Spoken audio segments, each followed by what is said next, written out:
कुछ अनुपात के कुछ बेसिक फार्मूले देख लिए हैं। आज हम अनुपात में कुछ प्रश्नों को देखेंगे जिसमें मोस्ट इम्पोर्टेंट यानी कि बहुत अच्छे लेवल के जो प्रश्न पूछे जाते हैं, यानी अनुपात का हमारा क्लास नंबर होगा दूसरा। ठीक है, यह पार्ट क्या होगा? सेकेंड पार्ट में हम समझेंगे। देखिए होता क्या है, पार्ट फर्स्ट में हम लोग पढ़े थे अनुपात किसे कहते हैं, वर्गमूलानुपात क्या होता है, वर्गानुपात क्या होता है, घनमूलानुपात, घनानुपात क्या होता है। देखिए वर्गमूलानुपात का मतलब कोई संख्या अगर दिया रहे तो इसको रूट में से, मान लीजिए ए और बी अगर है तो इसका हम निकालेंगे रूट में से अगर कोई संख्या का, तो यह होता है वर्गमूलानुपात। इसको हम पढ़ लिए थे। वर्ग अनुपात है, अगर कोई संख्या ए है तो इसका स्क्वायर कर देंगे, बी रहेगा तो इसका, यह था वर्ग अनुपात। घनमूलानुपात था, अगर कोई संख्या दिया था यानी रूट में 3 बार अगर कोई संख्या रहेगा तो एक बार बाहर आता था, यह था घनमूलानुपात।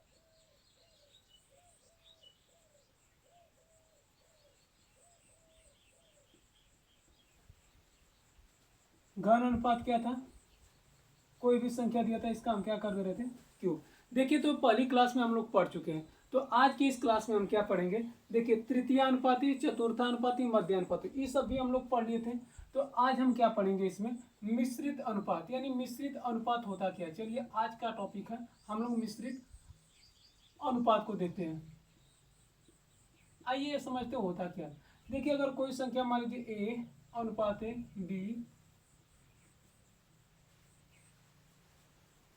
बी अनुपात है सी, सी अनुपात है डी। अगर कोई इस प्रकार का प्रश्न दिया रहे, हमसे पूछे कि इसका अनुपात क्या होगा, तो देखिए हमसे मिश्रित अनुपात पूछेगा तो सबका पहले वाला पार्ट करके पहले वाले में गुणा कर देंगे, यानी ए गुणे बी गुणे सी। दूसरे पार्ट में क्या करेंगे? बी गुणे सी गुणे डी, यानी बी गुणे सी गुणे डी। अगर इसमें कुछ कटने लायक रहेगा तो हम उसको क्या कर देते हैं? काट देते हैं। जो भी कटेगा उसको हम क्या कर देंगे? काट देंगे। जैसे इसमें बी कट रहा है, बी से बी काट दे, सी से सी काट दे, आएगा क्या? ए अनुपात है डी। चलिए कुछ इस प्रकार के हम प्रश्नों को और सॉल्व करेंगे तो इसका मिश्रित अनुपात क्या होगा। जैसे एक प्रश्न दिया 2 अनुपात है 3, 5 अनुपात है 6, 5 अनुपात है 6। फिर लिखा गया है 8 अनुपात 7, 8 अनुपात 7। कह रहा है का मिश्रित अनुपात क्या होगा। देखिए हमारा क्या नियम क्या है, पहले वाले टर्म को पकड़कर पहले वाले में हमेशा गुणा करना है, यानी हम लिखेंगे 2 गुणे 5 गुणे 8। फिर अनुपात का चिन्ह लगाएंगे, दूसरे वाला टर्म को पकड़ेंगे और दूसरे में गुणा करेंगे, 3 गुणे 6 गुणे 7। इसको गुणा करेंगे। देखिए गुणा करने में थोड़ा लंबा होगा, अगर जो कट रहा है कुछ तो इसको हम कटा दें। देखिए 2 1 कम 2, 2 3 6, 5 8 40, 40 आ गया अनुपाती, 3 3 के 9 9 7 63, कितना आ गया? 40 अनुपात 63। यह तो हमारा है मिश्रित अनुपात। देखिए मिश्रित अनुपात के हम प्रश्नों को ऐसे ही बहुत आसानी से सॉल्व करते हैं। हमेशा पहले वाले टर्म को पहले वाले में गुणा करेंगे और दूसरे वाले को दूसरे वाले में। एक और ऐसा ही प्रश्न लेते हैं और इसका भी निकालते हैं, मिश्रित अनुपात क्या होगा। जैसे 7 अनुपात 8, 5 अनुपात 4, 9 अनुपात 6। हमेशा पहले वाले के पहले वाले में गुणा कर दें, यानी 7 मल्टीप्लाई 5 यानी 7 मल्टीप्लाई 5 मल्टीप्लाई 9, अनुपात 8 गुणे 4 गुणे 6, 8 गुणे 4 गुणे 6। अगर इसमें कुछ कटने लगे तो काटेंगे, न कटेगा तो इसे लिख देंगे। 3 से कट रहा है, 3 दूना के 6 और 3 3 9, 3 5 15, 15 7 105। गुणा करेंगे 4 दूना के 8, 8 8 64, यानी आया कितना? 105 अनुपात 64। यह इसका क्या रहा? मिश्रित अनुपात। देखिए कुछ अनुपात के सवाल और कैसे पूछे जाएंगे। चलिए मिश्रित अनुपात के बाद कुछ अनुपातों को हम निकालना सीखेंगे। इसमें हम सीखेंगे पैटर्न इसका, मतलब कि कोई संख्या ए अनुपात बी, अगर यहाँ पर कुछ दिया रहे 3/4, फिर लिखा रहे बी अनुपात सी, बी यह लिखा रहा है 5 अनुपात 7, तो हमसे पूछेगा ए अनुपात बी अनुपात सी। बराबर क्वेश्चन मार्क। चलिए तो इस प्रकार के प्रश्न को कैसे सॉल्व करेंगे, आइए हम समझते हैं इस वीडियो में। देखिए जैसे दिया है, यानी ए का मान क्या दिया है 2, बी का मान क्या दिया है 4, बी का मान यहाँ 5 दे दिया है, सी का मान क्या दिया है 7। जैसे दिया हम वैसे लिख दें ए अनुपात बी, ए अनुपात बी। ए का मान क्या दिया है 3, अगर यहाँ पर सी लिख दें, ए का अनुपात जो दिया है 2, 3 तो 3 ऐसे लिख दें, बी की जगह 4 है तो 4 लिख दें अनुपात। यहाँ कुछ नहीं है, इसको हम खाली छोड़ दें। फिर बी का दूसरे में क्या दिया है 5, और सी का कितना अनुपात दिया है 7। यहाँ पर कुछ नहीं दिया तो ऐसे हम खाली छोड़ दें। अब देखिए करना क्या है, अभी जो 4 है इसको यहाँ से धकेल दीजिए यहाँ, यानी 4 को यहाँ सी की जगह शिफ्ट कर दीजिए पीछे, और ये 5 है 5 को यहाँ रख दीजिए, और इसका सीधे सीधे गुणा कर दीजिए, सबका मल्टीप्लाई करिए। 3 5 15 अनुपात है, इसका मल्टीप्लाई करिए, 4 5 20, 7 चौक 28, यानी ए बी सी का अनुपात कितना है 15 20 और 28। देखिए यह तो हमारा रहा अनुपात। आइए कुछ और बेसिक तरह से और कुछ सवालों को समझते हैं ऐसे अनुपात निकालने के लिए।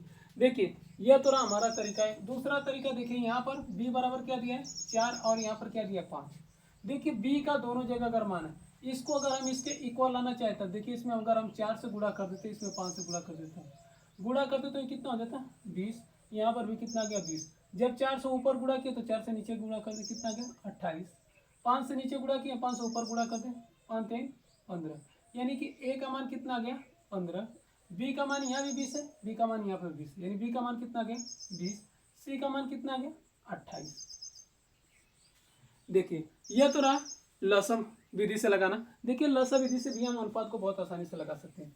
चलिए दूसरा प्रश्न लेते हैं, और ये बहुत अच्छे लेवल के प्रश्न है सब।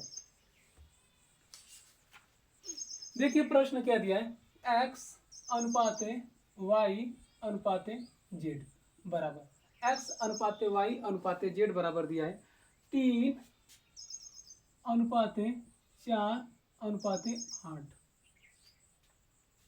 तो हमसे पूछ रहा है कि x plus y plus z अनुपात x का अनुपात होगा। देखिए इसमें दिया क्या कह रहा है x plus y plus z, इसको जोड़ना है प्लस x का मान रखना है। x का मान कितना दे दिया 3, y का मान कितना है 4, z का मान क्या है 8। जो दिया है सेम रख दें, यानी x बराबर क्या रखें 3 प्लस y का मान कितना है 4, z का मान कितना है 8, अनुपात है x का मान कितना है 3। अब इसको क्या करें 3 प्लस 4 7 प्लस 8 कितना आ जाएगा 15 अनुपात यानी 15 अनुपात 3, 3 से कटाएंगे 3 1 का 3 3 5 15, यानी अनुपात कितना है 5 अनुपात 1। देखिए ऐसे भी प्रश्न क्या है एसएससी बहुत ज्यादा पूछ लेती है, यानी एसएससी में ऐसे प्रश्न बहुत पूछते हैं। देखिए एक सवाल और दिया है, आइए इसको समझिए। देखिए हर एक टाइप का सवाल मिलेगा इसमें सॉल्व करने के लिए। प्रश्न दिया हुआ है 3a लिखा गया 3a प्लस 5b बटे 3a माइनस 5b बराबर दिया है 5। हमसे पूछा क्या कर a अनुपात b का मान क्या होगा, यानी इसमें पूछ रहा है कि a अनुपात b का मान क्या होगा। चलिए तो इसको हम सॉल्व करें, कैसे सॉल्व करेंगे। देखिए अगर 5 है तो किसी भी संख्या के बटे हम हमेशा एक लिख सकते हैं, इसका तिर्यक गुणा कर देंगे, इसमें गुणा कर दें और इसका इसमें। ए बी का मान निकलना है, एक का गुणा करेंगे 3a प्लस 5b, इसका गुणा करेंगे इसमें, यानी हमको गुणा करना है 5 में गुणा करना है 3a माइनस 5b का, 3a plus 5b 5 15 a minus 5 5 25b। अगर ये 25 माइनस है तो इधर आएगा क्या हो जाएगा प्लस, यानी 5 प्लस 25, यहाँ पर भी है यहाँ पर भी है 15a, अगर प्लस है तो उधर जाएगा माइनस जाएगा माइनस 3a। देखिए पक्षांतर करने का रूल होता है, अगर इधर कोई संख्या माइनस रहेगी इस साइड लेके जाएंगे तो प्लस हो जाता है, अगर प्लस कोई संख्या है इस तरफ लेके जाएंगे तो ये माइनस जाएगा, अगर इधर गुणा है तो इस साइड आता है तो हमेशा क्या होगा भाग हो जाएगा, अगर इधर भाग है तो इस टाइप आएगा तो इधर क्या हो जाएगा गुणा, यानी माइनस से प्लस प्लस से माइनस गुणा से भाग भाग से गुणा, यह जो होता है पक्षांतर करने का नियम होता है। जब जोड़ेंगे तो कितना आ जाएगा 30 बी बराबर 12 ए।